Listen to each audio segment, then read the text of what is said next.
নমস্কার। আজকে ফেসবুক লাইভে আসা সংগ্রামী যৌথ মঞ্চের পক্ষ থেকে বেশ কিছু বিষয়। পশ্চিমবঙ্গে দলীয় রাজনীতির বাইরে বেরিয়ে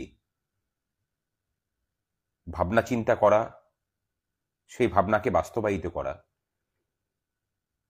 এটা মোটামুটি ধরুন একটা অসাধ্য কাজ।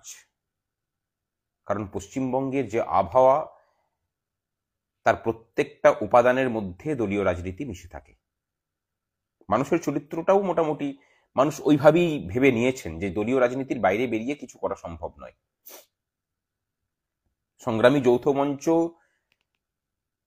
রাজ্যের সমস্ত স্তরের সরকারি কর্মচারী, শিক্ষক, ডাক্তার, নার্স সহ শুরু করে আদালত কর্মী, স্থায়ী অস্থায়ী সকলকে নিয়ে একটা ইউনিফাইড প্ল্যাটফর্ম তৈরি করে 2022 সালে। দাবি যে শুধু পশ্চিমবঙ্গের সরকারি কর্মচারীদের, মানে স্থায়ী কর্মচারীদের মহার্ঘ ভাতা বৃদ্ধি, সেটা নয়, তার সাথে সাথে এটাও আমাদের দাবির মধ্যে আছে। এবং মুখ্যতম দাবি, যদি ব্যক্তি আমার কাছে জিজ্ঞাসা করেন, আমার কাছে আমার ডিএড থেকে অনেক বেশি করে গুরুত্বপূর্ণ দাবি হলো এই রাজ্যের ছেলে মেয়েদের সামনে সরকারি চাকরির দরজা খোলা। আমরা অনেক মানুষ একসাথে এসে ঐক্যবদ্ধ হলাম। সরকারি কর্মচারী যেমন আছেন, শিক্ষকরা আছেন, তার মধ্যে একটি মানুষ সুবীর সাহা, দীর্ঘদিনের কর্মচারী আন্দোলনের নেতৃত্ব, আমাদের মঞ্চের অন্যতম নেতৃত্ব। একটা আন্দোলন ভাঙার জন্য সরকার যে যে পন্থা অবলম্বন করে, সংগ্রামী যৌথ মঞ্চের আন্দোলনকে পেরে না উঠে সরকার সমস্ত কিছু অবলম্বন করেছে। প্রথমে চেষ্টা করেছে আমাদের মধ্যে থাকা, আমাদের সাথে মিশে থাকা মানুষদেরকে দিয়ে আমাদের ভিতরে ভাঙন ধরানোর চেষ্টা করা। সেটা তারা কিছুটা করেছেন, আবার পুরোটা করতেও পারেননি। এই কারণের জন্য যে যাদেরকে তারা নিয়েছিলেন তাদের লোকবল সেরকম নেই। এরপরে আমাদের ভিতর থেকেই আমাদের বিরুদ্ধে আইনি পদক্ষেপ নেওয়া, মিথ্যা অভিযোগ তোলা, সেগুলোকে আবার আইন আদালত পর্যন্ত টেনে নিয়ে যাওয়া, তারা সরকারের সাথে হাত মিলিয়েই করলেন। এরাও আবার কর্মচারীদেরই লোক বলে পরিচিত। তারপরে পৃথক পৃথক ব্যক্তিবর্গকে কিনতে চাওয়ার প্রচেষ্টা, সেখানেও তারা ব্যর্থ হলেন। এরপরে শুরু হলো শারীরিক নির্যাতন, পুলিশি নির্যাতন এবং মিথ্যা মামলা দেওয়া। এই সমস্ত কিছুকেও আমরা পেরিয়ে গেলাম। সরকার দেখলো এরা তো অপ্রতিরোধ্য। যেখানে যেখানে আমাদেরকে চেষ্টা করেছে দমন করার, আমরা সেখানে রুখে দাঁড়িয়েছি। তারা ভাবলেন যে সংগ্রামী যৌথ মঞ্চের মধ্যে যেসব সরকারি কর্মচারীরা আছেন নেতৃত্বে, তাদেরকে যদি বদলি করে বাকিদের মধ্যে যদি ভয় সৃষ্টি করা যায়, এবং সেই কাজটাই তারা শ্রীবাস তেওয়ারিকে দিয়ে করলেন। শ্রীবাসদার ক্ষেত্রে আমরা এখনো পর্যন্ত আটকাতে পারিনি, শ্রীবাসদার মামলা চলছে, কিন্তু সুবীরদার মামলাটা তৎক্ষণাৎ আমরা প্রথমে দপ্তরে ডেপুটেশন দেওয়া, দপ্তরে জমায়েত করে সেখানে আন্দোলন করা, সেখানে যখন কাজ হলো না আদালতে যাওয়া, স্যাটে মামলা হলো। স্যাটে মামলা যেদিন শুনানি হবে তার আগের দিন রাত্রেবেলাতে স্যাট জানালো যে এই মামলা শুনানি হবে না, অনির্দিষ্টকালের জন্য পিছিয়ে দেওয়া হচ্ছে। স্যাট বসবে না 15 দিন পর্যন্ত। ততদিন পর্যন্ত সুবীর সাহাকে যোগদান করতে, মানে কোন লেভেলে খেলাটা চলছে চিন্তা করুন। নবান্ন থেকে নির্দেশ দিয়ে স্যাটের বিচারপতিকে বেঞ্চে বসতে দেওয়া হচ্ছে না, শুধু সংগ্রামী যৌথ মঞ্চকে টাইট দিতে হবে বলে। সেই অর্ডারকে চ্যালেঞ্জ করে আমরা রাতারাতি হাইকোর্টে মুভ করলাম। হাইকোর্ট বলল যে 3 সপ্তাহ পর্যন্ত সুবীর সাহাকে কোথাও যোগদান করতে হবে না।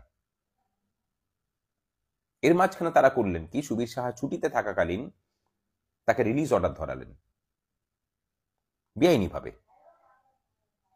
3 সপ্তাহের মধ্যে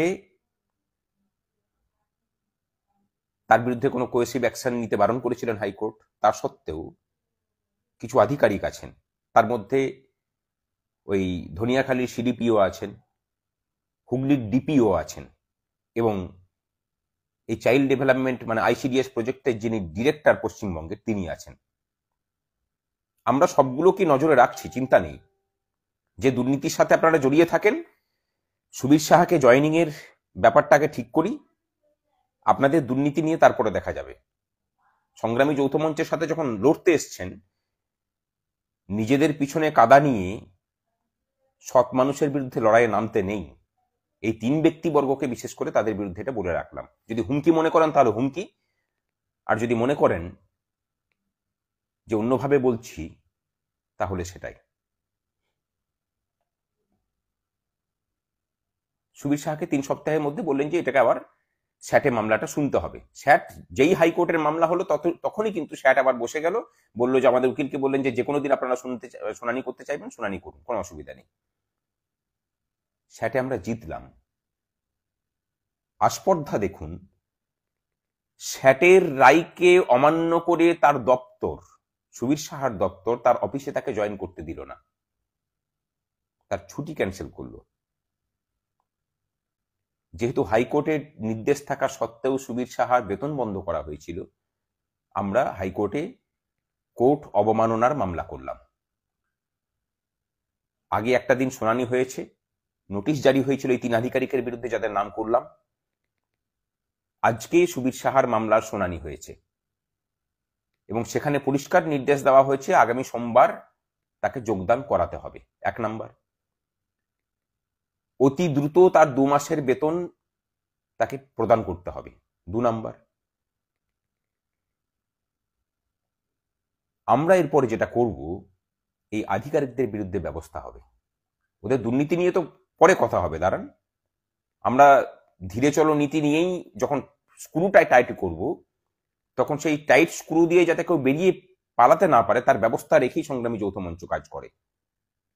ওই ডিরেক্টর, ডিপিও এবং সিডিপিও আপনারা তৈরি থাকুন।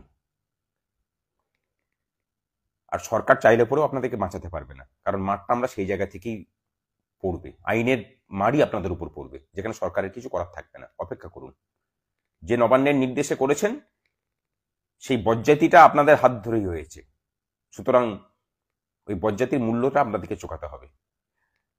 এটা দিয়ে পরে আমরা এই কথাটা পশ্চিমবঙ্গ সরকারের যেসব আধিকারিকরা আছেন তাদেরকে এটা বলতে চাই যে ভুল করেও সংগ্রামী যৌথ মঞ্চের সাথে লড়তে এসেন না। সংগ্রামী যৌথ মঞ্চ সহ এই রাজ্যের কর্মচারী যারা আছেন তাদের কারোর বিরুদ্ধে লড়তে গেলে সংগ্রামী যৌথ মঞ্চ সেখানে রুখে দাঁড়াবে। এবং আধিকারিকদের জন্যও কিন্তু আমরা লড়াইটা করছি। কজন আধিকারিক আর আইএস আইপিএস আছেন যারা কেন্দ্রীয় হারে মহার্ঘ ভাতা পান? আধিকারিকদের ডিএ নিয়েও কিন্তু আমরা লড়াইটা করছি। আপনাদের বাড়ির ছেলে মেয়ে আছে, তাদেরও চাকরির রাস্তাটা খোলার জন্য আমরা কিন্তু লড়াইটা করছি। তখন আপনাদের প্রতিপক্ষ হয়ে দাঁড়াতেও বৃহতের স্বার্থে আমরা বিন্দুমাত্র পিছু পা হব না। আর সুবীর সাহার যখন বেতন বন্ধ ছিল, আমরা কিন্তু বেতনটা সুবীর সাহার যা পেমেন্ট মাসের 1 তারিখে সেই পেমেন্টটা আমরা দিয়ে গেছি।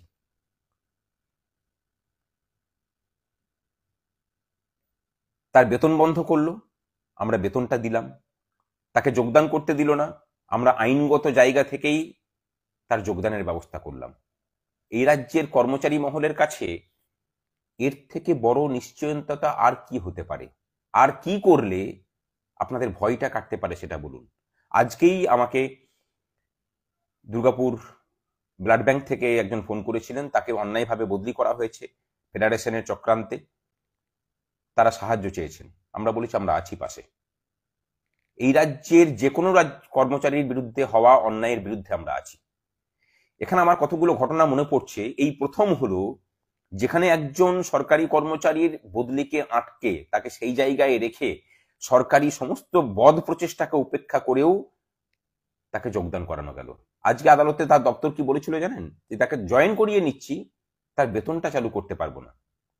বিচারপতি বলেছেন যে এটা আপনাদের ইয়ার্কি মারার জায়গা নয়, যেটা বলেছি সেটা করবেন, না হলে আপনাদের বিরুদ্ধে ব্যবস্থা হবে। তখন আর কথা বাড়ায়নি এরা। আমরা বেআইনি কোনো কাজ করি না। আর দ্বিতীয় হচ্ছে যে কর্মচারীদের স্বার্থ আমরা কোনো সময় ছাড়ি না। এই 2 বছরের মধ্যে একটা ক্ষণেও আমরা পাবেন না যেখানে কোনো সংকীর্ণ রাজনীতির স্বার্থে কর্মচারীদের স্বার্থ বিরোধী কোনো কাজ করেছি বা এই সরকারকে সাহায্য করেছি। খুব স্পষ্টভাবে ঘোষণা করি, এই সরকারের আমাদের কর্মচারী শিক্ষকদের প্রতি অন্যায়ের প্রতিবাদ করতে যারা আমাদের পাশে এসে দাঁড়াবেন, সেটা যে কোনো রাজনীতিরই হোক না কেন, আমরা তাদেরকে স্বাগত। আমাদের কোনো ছুতমার্গ নেই।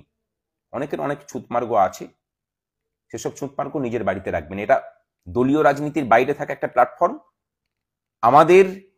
আমরা বিপন্ন, আমাদের বিপন্নতার পাশে এসে যারা যারা দাঁড়াবেন তারা সকলেই স্বাগত। যারা মনে করছেন যে এই বার্তাটা সকলের কাছে পৌঁছে দেওয়া দরকার, এই ফেসবুক লাইভটা সব জায়গাতে শেয়ার করুন, নিজেদের ওয়ালে শেয়ার করুন, সমস্ত কর্মচারীদের কাছে পৌঁছাক। এই ফেসবুক লাইভটা কর্মচারীদের কনফিডেন্স বিল্ডিং এর বিষয়। বিগত 14 বছরে কর্মচারীদের সাথে হয়ে চলা অজস্র অন্যায়ের প্রতিবাদ আজকে আমরা করেছি। এর আগে অধিকাংশ সংগঠন যেটা করতেন, কর্মচারীদেরকে বদলি করলে তারা বলতেন যে কি আর করা যাবে, বদলি যখন করেছে তখন জয়ন্ত করতেই হবে। সরকারি কর্মচারীর বদলি হলেও বদলি যে আটকানো যায়, আজকে তার নজির সৃষ্টি হলো। সুতরাং যে কোনো কর্মচারী যদি মনে করেন যে আপনার প্রতি অন্যায় হয়েছে, আমরা আছি আপনার পাশে, সমস্ত রকম ভাবে আছি। আন্দোলনেও আছি। যদি মনে করেন যে আইন আদালতে সাহায্য প্রয়োজন, সেখানেও আছি। এবং আরো একটা বিষয়, সংগ্রামী যৌথ মঞ্চের সাথে আইনি লড়াইয়ে একবারও সরকার আমাদেরকে পরাজিত করতে পারেনি, এবারেও তার অন্যথা হলো না। আপনারা ভাবছেন যে ডিএ মামলা, সেখানেও জয়ের হাসিটাই আমরা আসবো। আর ডিএ মামলাতে আমরা কোনো মামলাকারীর প্রতিপক্ষ হিসেবে যাচ্ছি না, আমরা যাচ্ছি কর্মচারীদের পক্ষে, কর্মচারীদের কথাটাকে রাখার জন্য। আমাদের কোনো কৃতিত্ব লাগে না, কোনো কৃতিত্বের প্রয়োজনও নেই। সুবীর সাহার যে লড়াই, সেই লড়াইয়ের কৃতিত্বও সংগ্রামী যৌথ মঞ্চ এই রাজ্যের কর্মচারী শিক্ষকদেরকে উৎসর্গ করছে। আরো বেশি করে সেই সব মানুষদেরকে উৎসর্গ করছেন যারা বদলি হয়ে গিয়েও যে সংগঠন করতেন, সেই সংগঠনের সাথ না পেয়ে বনবাসের জীবন কাটাচ্ছেন। আজকের জয় আপনাদের জন্য। ভালো থাকবেন সকলে, সুস্থ থাকুন, লড়াইয়ে থাকুন, কারণ একমাত্র লড়াই পারে এই মিথ্যাচারিণীর, এই অন্যায়কারীর মুখোশটাকে ছিঁড়ে তার খুঁটে বেঁধে রাখা অধিকারগুলোকে কর্মচারীদের হাতে তুলে নিয়ে আসতে। তাই লড়াইটা ছাড়লে হবে না বন্ধু। এই লড়াই করতে গিয়ে যদি আপনার বিরুদ্ধে কোনো ব্যবস্থা হয়, আমরা আছি। আমরা অন্য সংগঠনের মতো বলবো না যে না, বদলি যখন হয়েছে তখন তো জয়ন্ত করতেই হবে। আমরা শেষ থেকেই ছাড়ি। এরপরে শিবরাজ তেওয়ারির লড়াই, কথা দিচ্ছি তাকেও ফিরিয়ে নিয়ে আসবো। ভালো থাকবেন সকলে।